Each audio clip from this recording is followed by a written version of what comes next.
asalaamu aleykum mbokk yeeg xarit yi maa ngi leen di nuyu di leen ziar tey si di 19 février commencé sunu ci ñeenti date benn bi yóbbu ñu ci 19 février 1958 ci grève des sapeurs pompiers bi nga xam ne dañuy taxaw seetlu la fa xewoon wante surtout wax ci syndicat bi nga xam ne bii foofu la ñu affilié woon jaar ci histoire syndicat boobu def ko prétexte jaar foofu bu ñu waxee ci kaawu grève des sapeurs pompiers boobu xewoon 19 février 58 suñu deuxième éphéméride yóbbu ñu ci inauguration en 1979 du pont Émile Badiane par le premier ministre Abdou Diouf jaar ci 19 février 1984 foofu ci Freetown bu Sierra Leone bu équipe nationale du Sénégal remporté woon coupe Amilcar Cabral ginnaaw bi mu gagné au tir au but. Donc war a jeexalee sunu éphéméride tey 19 février 92 ñëw arrivé Sénégal comme on dit sa sainteté le pape Jean-Paul II ñëwoon fii ci benn visite quelques jours. Donc sans plus tarder ñu ñëw ci grève des sapeurs pompiers bi nga xam ni créé woon na fi coow sapeur pompier bi nag nekkoon affilié ci benn syndicat bi gënoon na rëy ci jamono boobu nga xam ni 90% des travailleurs noirs africains ñu ngi nekkoon affilié ci syndicat bi di UGTAN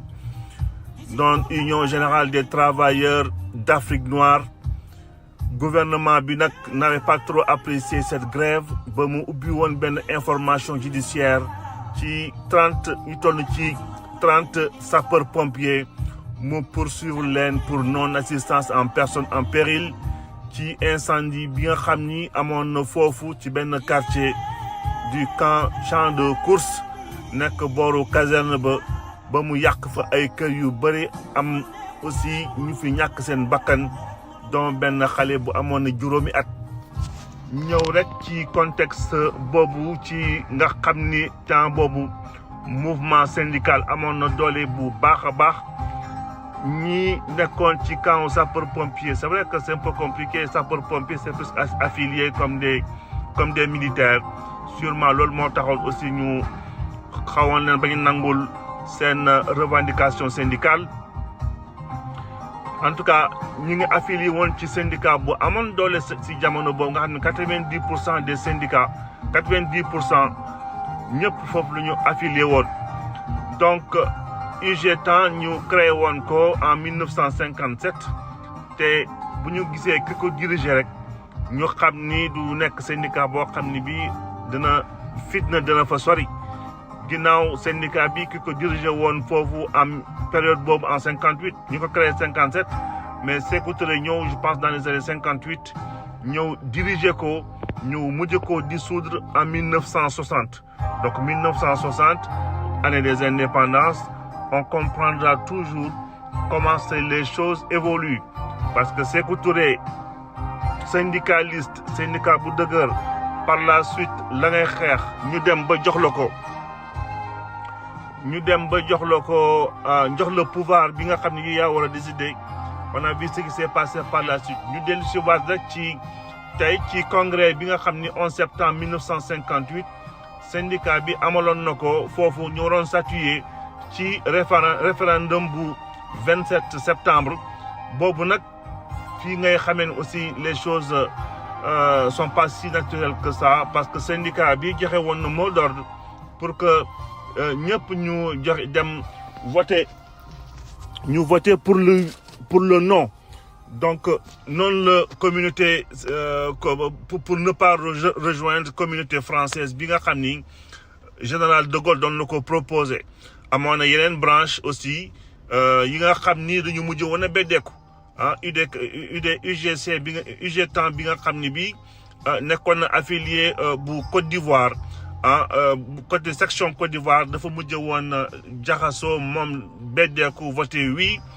bi nga xam ni aussi bu Union progressiste sénégalais bu UPS aussi divisé ci section UGTAN foofu aussi ñu mujjee am ci benn si ñoom dem voter pour le oui. Donc loolu yëpp ñi mélanger ay revendications ay contestations ay liggéeykat ak des choses politiques c'est ce qui complique un peu les choses de manière générale. Donc UGTAN ci histoire am donc Conakry ci 15 ak 19 janvier 1959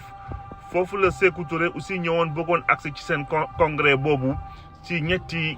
ponk benn bi di wax di xeex ci indépendance totale de l'Afrique, contribution politique aussi bi syndicat yi waroon a joxe foofu au niveau international di traiter aussi relations internationales. Donc forcément syndicat nekkuñu woon uniquement pour défendre les intérêts uniquement des travailleurs. Ils avaient vraiment la main ou du moins les pieds dans l'assiette, dans la chose politique. Donc UGTAN non, vu que forcément ça a été pollué par des choses politiques, à un moment donné aussi la politique de mujjee cannibaliser UGTAN ba année 59-60 noonu la ñu mujjee séparé wu bu Sénégal d'ailleurs UGTAN bi nga xam ne bi Aliou Cissé moo ñoon xëy beddeeku créer l'aile loyaliste amoon beneen UGTAN aussi tuddee UGTAN orthodoxe bi nga xam ne bi Seydou Diallo moo ko mujjee woon gérer ñaari ñu mujj def seen scission ku nekk dem ci sa bord suivant les sensibilités politiques. Et c'est ça qui est dommage d'ailleurs parce qu'on sait par la suite mooy le manque de sincérité de certains dirigeants d'ailleurs. Le manque de sincérité ne s'arrête pas simplement ci ñi nekk ci nguur da nga gis aussi manque de sincérité ñii di uti nguur ba même la manière la plus simple de pouvoir les identifier da ngay xool seen combat politique au quotidien nan lañ koy mener est-ce que toujours c'est dans le sens de l'intérêt général. Donc ou est-ce qu'on les entend parler quand il y a l'intérêt général qui se pose quand l'intérêt général est menacé ou pas. En tout cas ci seen taxawaay mën nga leen identifier juste pour dire que même au niveau contestataire di nga fa gis ay nit ñoo xam ne c'est pas forcément des gens alignés te bu ñu ñemee ba jël nguur gi à l'image de Sékou Touré, on voit comment il peut persécuter son peuple même si son caractère a été quand même très déterminant pour indépendance su Guinée par la suite seen autodétermination. Mais est-ce que c'était le meilleur profil ci jamono boobu on ne peut pas forcément le dire. Donc grève des sapeurs-pompiers en 1958 19 février ñu mujjee woon leen foofu condamné pour non-assistance en personne en péril. 19 février 1979 daf ñu yóbbu tey ci inauguration pont Émile Badiane nekk pont bu am solo di traversé ci du moins ci fleuve Casamance bi nga xam ne dafa ñëw xaaj Ziguinchor en deux donc pont Émile Badiane bi doon permettre pour fluidifier un peu le trafic le trafic ci zone boobu nekk na pont bu am solo. Pont bi nag amoon na ay difficultés yu métti ba commencé woon affaissé wu. Il a fallu que avec un mort en 2019 août 2019 donc il a fallu que le gouvernement prenne ses responsabilités pour affecter lu toll ci 25 milliards pour la réhabilitation du pont Émile Badiane. su mérité daf ñu yóbbu ci Amilcar Cabral. tey Sénégal da doon la gagné woon foofu ci Sierra Leone coupe Amilcar Cabral bi nga xam ne bii daf ko mujj woon gagné ci pays organisateur après match nul tir au but bi nga xam ne bii 5-4 bi nga xam ne Sénégal gagné woon na ko foofu contre équipe Sierra Leone. Donc Amilcar Cabral nekk on va dire benn compétition de zone communautaire permettre ci sous-région bi ñu mën a am ay relations au niveau sportif. Première édition bi Sénégal remporté woon na contre Guinée 3-1. C'était Guinée-Bissau en 1979. Dernière édition bi remportée par Mali, finale contre Cap-Vert. Mali mujj woon a gagné 2-0 ci foofu aussi bu ñu déroulé wu en Guinée-Bissau en 2007 Sénégal remporté na Amilcar Cabral 9 victoires sur 19 éditions.